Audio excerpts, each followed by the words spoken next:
5 मई 2024 मेरी ज़िंदगी का एक ऐसा दिन जिस दिन का इंतज़ार मैं बहुत समय से कर रहा था।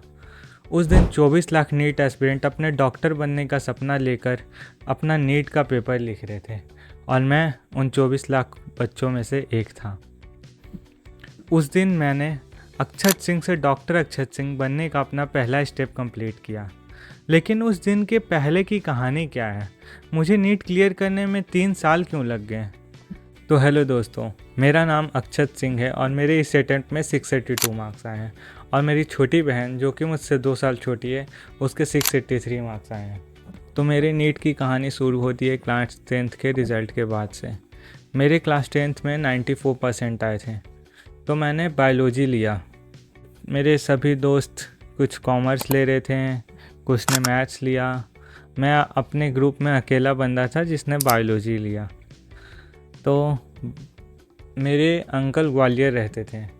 मेरे पापा ने मुझे बोला कि अंकल के पास चले जाओ, वहाँ अंकल कोचिंग ही चलाते थे। तो मैं अंकल के पास चला गया अपना 11th कंप्लीट करने। मुझे 11th तक पता भी नहीं था कि मुझे नीट देना है। तो मेरी क्लास 11th ऐसे ही निकल गई। मतलब मैं बिल्कुल सीरियस नहीं था कि मुझे पढ़ना कैसे, मुझे कुछ पता ही नहीं था मुझे पढ़ना कैसे है।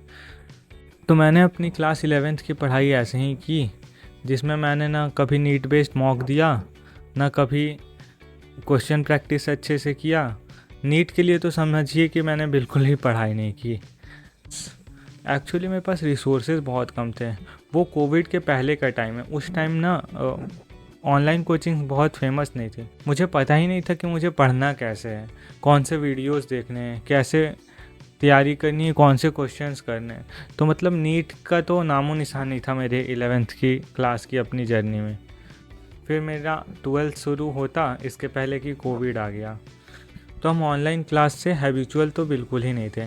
मतलब ऑनलाइन क्लास चलती थी और मैं सो रहा होता था, ऐसा सीन था मेरे साथ। क्लास 12th तक भी मुझे नहीं पता था कि मुझे सही से रिसोर्सेज कौन से यूज़ करने हैं, क्योंकि मेरे पास तब स्मार्टफोन नहीं होता था। मैं छोटे कीपैड फ़ोन रखता था अपने पास। तो मेरे को रिसोर्सेज बाहर क्या चल रहा है मेरे को पता ही नहीं था। मेरे को जो कोचिंग में पढ़ाया जाता था मैं बस उतना ही पढ़ता था और मैं क्वेश्चन प्रैक्टिस भी ज़्यादा नहीं करता था। ना मैं नीट के लिए मॉक टेस्ट देता था। 12th तक तो मेरे को बिल्कुल ही पता नहीं था कि नीट की तैयारी होती कैसे है, क्या स्ट्रेटेजी होता है, कैसे मेरे को क्वेश्चन सॉल्व करने हैं, ऑर्गेनिक में क्या पढ़ना है, बायो में क्या पढ़ना है, कितना पढ़ना है। मेरे को बिल्कुल अंदाज़ा नहीं था इस बात का। तो क्लास 12th जैसे तैसे निकला, बिना बोर्ड पेपर दिए ही मेरे 94 पॉइंट समथिंग परसेंटेज आए 12th में।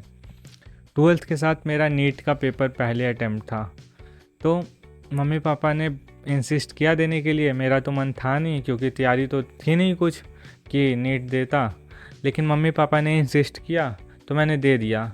उनका कहना ये था कि कम से कम बैठ के देखो पेपर में कैसा पेपर होता है, कैसा मतलब एक्सपीरियंस कैसा होता है बैठने का। तो मैंने दे दिया। तो मेरे उस अटैम्प्ट में 264 मार्क्स आए। मैंने कुछ दिन का ब्रेक लिया।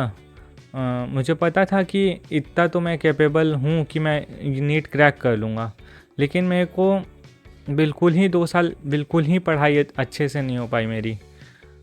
तो अब मैंने अपना फर्स्ट ड्रॉप के लिए सोचा कि मैं घर पे रहकर ही पढ़ लूँगा। तो मैंने आकाश की टेस्ट सीरीज़ ज्वाइन कर ली और अनअकैडमी का सब्सक्रिप्शन ले लिया। तो अनअकैडमी के लेक्चर्स मैंने बहुत अच्छे से किए और क्लास टेस्ट देता था आकाश के। लेकिन ना अनअकैडमी में एक प्रॉब्लम है, उसमें ना शेड्यूल्ड कुछ नहीं है। आपका सिलेबस कब कंप्लीट होगा कुछ पता नहीं है। मतलब चल रहा है, बस लेक्चर्स देख रहा हूँ और टेस्ट देने जा रहा हूँ, लेकिन मेरा सिलेबस ही कंप्लीट नहीं होता था टेस्ट का। तो मेरे हर टेस्ट में बहुत मतलब कम मार्क्स ही रहते थे। समथिंग अराउंड 500 के आसपास उस समय मेरे मार्क्स बनते थे यूनिट मॉक में। मैं पढ़ता गया लेकिन मेरा सिलेबस कभी कंप्लीट नहीं होता था। देखते देखते आ गया नीट 2022। हाँ, 2022 फर्स्ट ड्रॉप मेरा 2022 में था। तो 2022 के मैंने फिर से नीट दिया। मेरे स्कोर आते हैं 461। उस वक्त तो मतलब लगा कि इतनी मेहनत करने के बाद भी मेरे इतने कम मार्क्स आए हैं। तो मतलब मेरे को पहले लगता था कि ये चीज़ें बहुत आसान हैं, लेकिन चीज़ें आसान नहीं हैं। वो मेरे को उस नीट का इतना मेहनत करने के बाद मेरे मतलब 461 ही मार्क्स बस बने। तो मैं एक तरह से मतलब डिप्रेशन में चला गया कि मतलब और कितना पढ़ना पड़ेगा।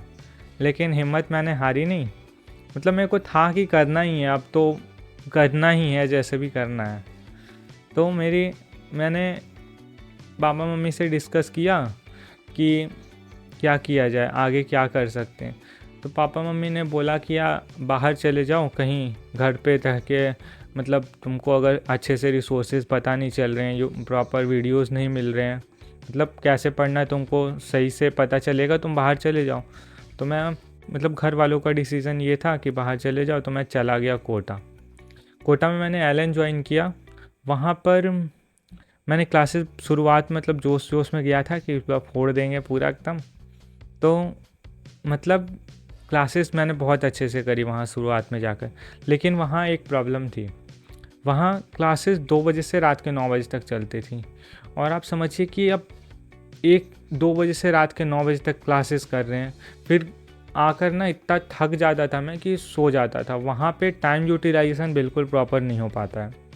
मतलब कि 2 बजे से 9 बजे तक आपकी क्लासेस चलेंगी, फिर शाम में खा पी कर आप थोड़ा बहुत पढ़ाई होती थी रात में, लेकिन उससे ज़्यादा पढ़ाई नहीं हो पाती थी। फिर मैं सो जाता था, सुबह उठता था, फिर थोड़ा पढ़ लेता था। मतलब वहाँ बहुत इशू आता था, हेक्टिक शेड्यूल हो जाता था। मतलब टाइम ही नहीं मिलता था कुछ करने का। एक तो मेरा बेस उतना अच्छा था नहीं, तो मेरे को कैच करने में भी वहाँ पे प्रॉब्लम हो रहा था। तो ये सब इशू के बाद भी मैंने क्लासेस कंटिन्यू की। क्लास करने के बाद भी मतलब मेरा रहता था कि क्लास में कुछ टीचर्स ऐसे मिल गए थे कि समझ में ही नहीं आ रहा मेरे को पढ़ा क्या रहे हैं। एक समय तक तो समझ में आया, लेकिन उसके बाद मुझे समझ में आना बंद हो गया, तो मैंने क्लास जाना ही छोड़ दिया। तो मैं क्लास जाता नहीं था। फिर मैं घर पे रह के ही मतलब अपने पीजी पे रह कर ही अपना टेस्ट देने जाता था और टेस्ट की तैयारी कर लेता था। एक तो वहाँ पे ना मैंने अचीवर कोर्स ज्वाइन कर रखा था। मेरी बायो स्ट्रांग हो गई थी मेरे फर्स्ट ड्रॉप में ही, लेकिन मेरे को बायो की क्लासेस भी करनी पड़ती थी वहाँ पे जाकर। तो बायो की क्लास करने में मैं बहुत टाइम वेस्ट हो जाता था। वो लोग मतलब अगर इतना सा चीज़ है ना, तो वो लोग इतना ज़्यादा पढ़ा देते थे, जो कि नीड नहीं है। बायो में बस एनसीईआरटी पढ़ना होता है, उससे ज़्यादा की नीड नहीं होती है। तो वो लोग इतना ज़्यादा पढ़ा देते थे कि मतलब दिमाग ख़राब हो जाता था मेरा कि मतलब इतना सारा क्यों ही पढ़ना है जब नीट में आना क्वेश्चन एनसीईआरटी से। एक तो क्या है ना कि अचीवर वालों का वो लोग सिलेबस बहुत लेट कंप्लीट करते थे। मतलब कि हमारा मई में पेपर था और वो सिलेबस कंप्लीट करते थे मार्च के लास्ट तक। तो 1 महीने में ही मैंने जितना हो सकता था उतना रिवीजन किया, और इस बार फिर मैंने नीट दे दिया। तैयारी तो मेरी थी नहीं, मतलब जितना रिवीजन हो सकता था मैंने किया अपनी, मतलब मैंने अपने एंड से पढ़ाई पूरी की।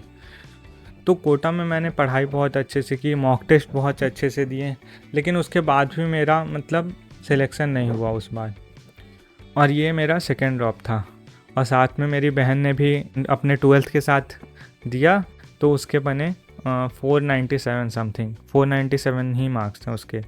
तो उसने 12th के साथ ही 497 स्कोर कर लिया और मेरे सेकेंड ड्रॉप में 505 मार्क्स आए।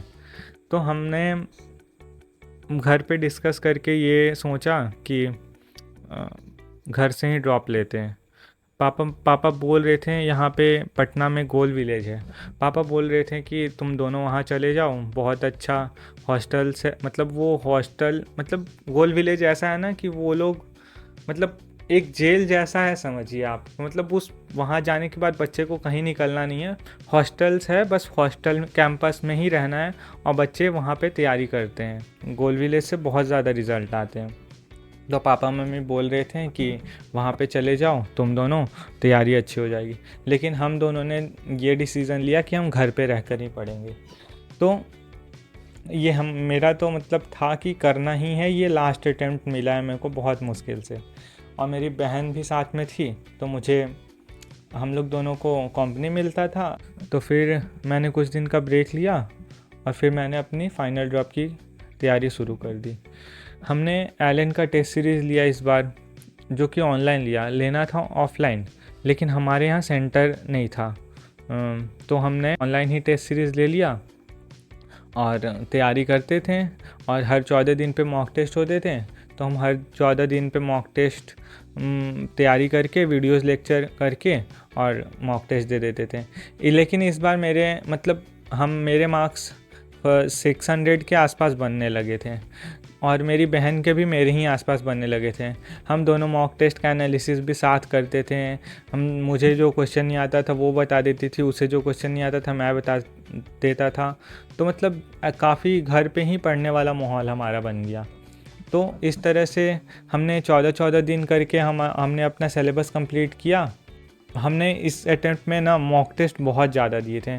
लगभग हमने 80 के अप्रॉक्स मॉक टेस्ट हमने दिए थे। 40 फुल मॉक नहीं, 50 फुल मॉक और लगभग 40-30 ऐसे नॉर्मल पार्ट टेस्ट। तो हमने लगभग 80 के आसपास मॉक टेस्ट दिए और बहुत सारे क्वेश्चन प्रैक्टिस की इस साल।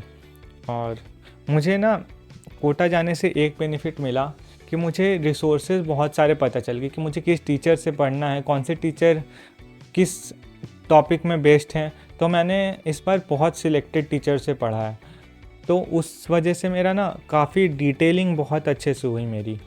तो वो चीज़ बहुत हेल्प की मेरे को अपने फाइनल ड्रॉप में। और फाइनली वो दिन आया जिस दिन का मुझे इंतज़ार था। मेरे 682 मार्क्स, पहले तो 687 मार्क्स थे, लेकिन फिर वो एटम वाले क्वेश्चन के चलते 682 मार्क्स हो गए और मेरी बहन के 683 मार्क्स आए। तो बस यही थी मेरी कहानी। 5 साल कैसे निकल गए पता ही नहीं चला।